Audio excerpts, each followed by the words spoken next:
Bangla live 24/7-এ আপনাদের সকলকে স্বাগত জানাই। ঘাটালে প্রচারে এসে দেবকে কটাক্ষ হিরণের। ঘাটালে তৃণমূলের দেবের বিপক্ষে বিজেপির তারকা প্রার্থী হিরণ।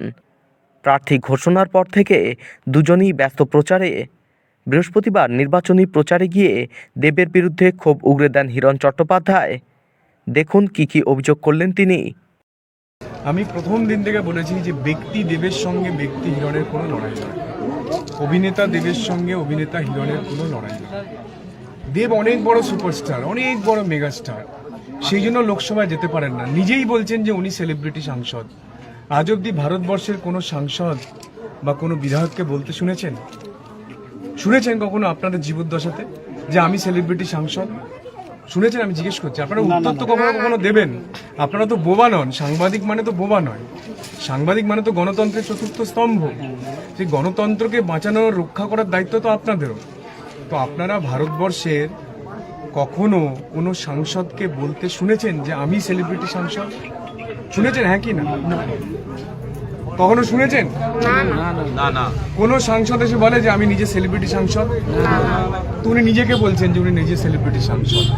সেই জন্য ওনার লোকসভায় যাওয়ার দরকার নেই। উনি বলছেন যে ওনার লোকসভায় যাওয়ার দরকার নেই কারণ উনি সেলিব্রিটি সাংসদ। কই এই যে লোকসভা প্রচার করছেন কখনো বলছেন না তো মাইকে করে যে আমি দীপক অধিকারী, আমি এবারে তৃণমূল কংগ্রেসের প্রার্থী হয়েছি, কিন্তু আমি সেলিব্রিটি সাংসদ, আমি কিন্তু লোকসভায় যাব না, বলছেন না তো?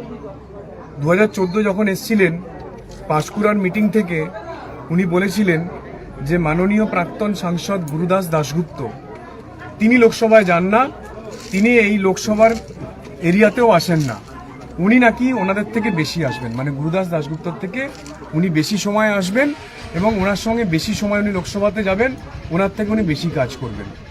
তিনটে ডাহা মিথ্যে কথা বলেছিলেন উনি গুরুদাস দাশগুপ্তর নামে। মাননীয় প্রাক্তন সাংসদ গুরুদাস দাশগুপ্তর নামে উনি তিনটে মিথ্যে ডাহা কথা বলেছিলেন, ডাহা মিথ্যে বলেছিলেন।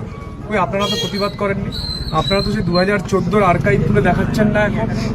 আপনাদেরকে প্রশ্ন করছি, আপনারা সংবাদ মাধ্যম, আপনারা গণতন্ত্রের চতুর্থ স্তম্ভ, কই আপনারা তো দেখাচ্ছেন না যে 2019-এ আপনাদের চ্যানেলকে বলেছিলেন যে ট্যাবাগেরিয়া ব্রিজ করতে না পারলে উনি আর লোকসভায় দাঁড়াবেন না। আপনি একবার ওনাকে প্রশ্ন করেছেন এটা?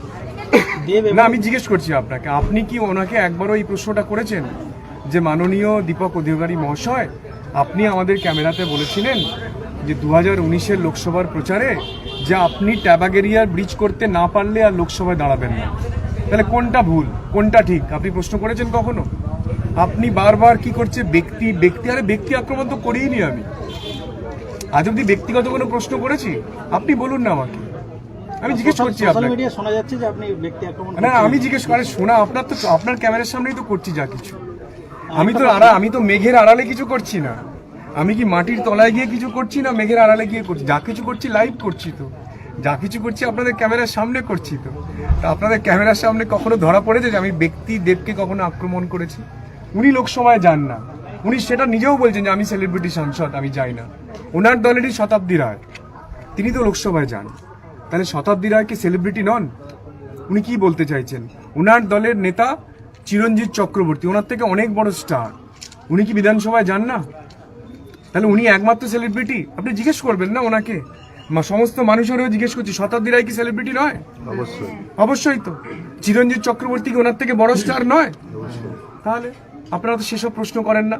আপনারা সারাক্ষণ আমাকে একটা প্রশ্ন করতে থাকেন যে আপনি ব্যক্তি আক্রমণ করছেন। আরে প্রমাণ দিন কোন ব্যক্তি আক্রমণ করেছে আজ অব্দি। 30% কাটমানি নেন আমি বলেছি নাকি? তো ওনার দলের শঙ্কর দলুই বলছে, সেটাও আপনি বলবেন ব্যক্তি আক্রমণ?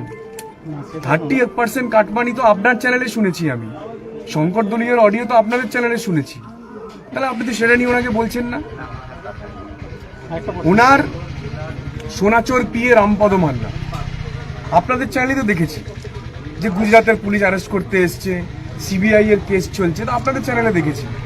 তো ওনার যে সোনাচোর পিএ, ওনার পিএ কে? না সোনাচোর রামপদ মান্না।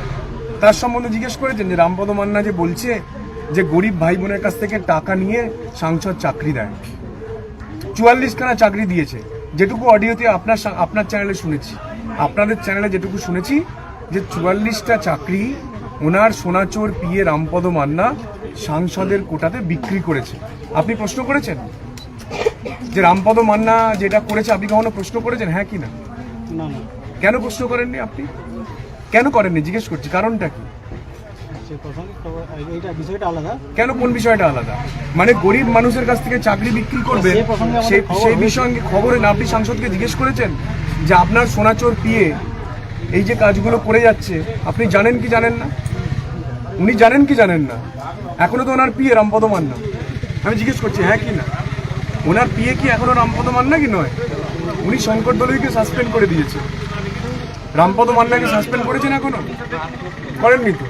তাহলে আপনি প্রশ্ন করেছেন যে আপনার রামপদ মান্না এটা বলছে, এটা সত্যি কি মিথ্যে?